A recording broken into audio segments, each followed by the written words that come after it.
Friends, hello, welcome back. Today we're going to be doing our Madden 21 ratings predictions for the top 10 cornerbacks in the NFL. As always, our opinion. Would love to hear your guys' as well. Starting off though with number 10 is Marlon Humphrey. Humphrey's speed will without a doubt aid him in his statistical categories here, but it also helped him on the field as well, almost completely eliminating the deep ball this season, as well as holding QBs to a 49.3 passer rating on throws over 10 yards this last season. We're saying Humphrey with the 88. Number 9 is Byron Jones. Jones had yet another great season, finishing with an incompletion rate of 15.1%, and he held opponents to 11 yards per reception last season. Finishing Madden 20 at an 88, he looks poised to sit right around that area again next season. Number 8 is Marcus Peters. Despite Peters juggling over multiple teams during this early in his career,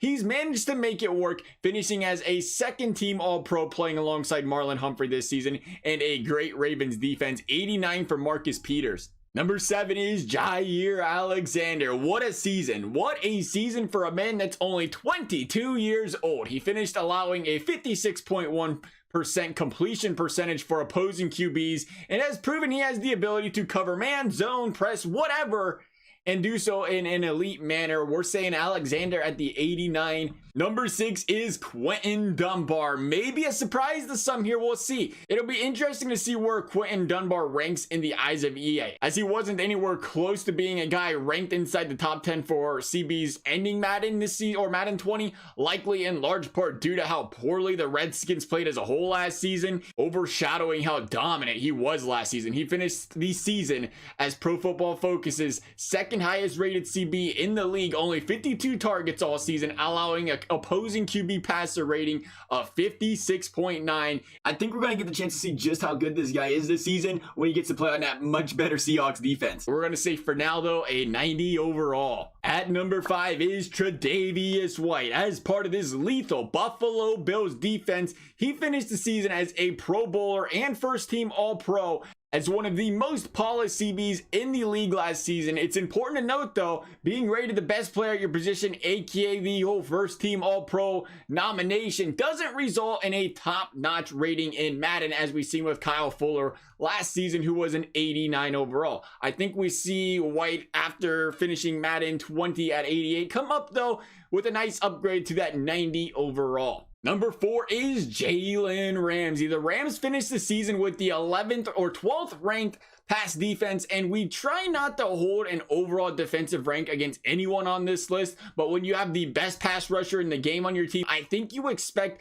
a guy like Jalen Ramsey to come over and this team to just straight dominate from the defensive side of the ball. And obviously there's more to it than just two players on a defense, but frankly it just didn't happen. Ramsey would go from a dominant 2018 where opposing QBs were completing 54% of passes thrown his way to a completing 66.2% of passes thrown his way in 2019. There was a drop off this season, no doubt about it. Jalen's still young though. He's still young. He's very talented and he has a bright future ahead of him. But taking into account, EA still rated this guy a 94 overall to end Madden 20, and you take into the fact that he was still a Pro Bowler, he's gonna make this list, no questions asked. The question is where. We're gonna say a 91 overall for Jalen Ramsey. Number 3 is Casey Hayward Jr. He finds himself as the least targeted CB on this list, coming in at just under 3 targets per game. And it is one of my favorite things to look at, because what's that mean? That means that teams are just completely saying, forget about his side of the field.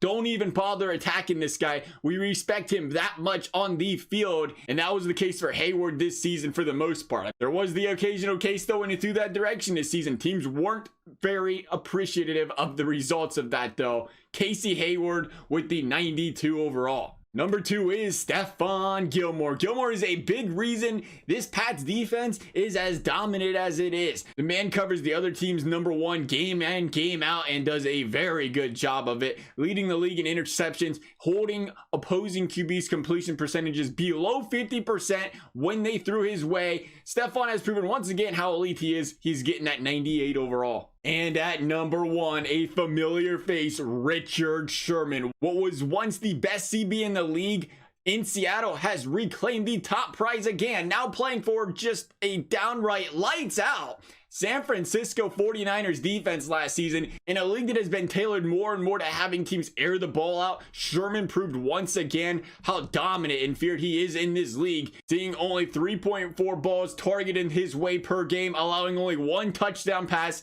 his way all season, along with an opposing QB rating of 46.8 when throwing his way this past season. Richard Sherman finds himself at the top of the mountain once again with a 97 overall. Those are our predictions. As always, CBs can be a very difficult one to predict and can be very subjective, so we'd love to hear your guys' opinion. As always, if you enjoyed the video, big thumbs up, subscribe, appreciate it, never required. Thank you guys for watching.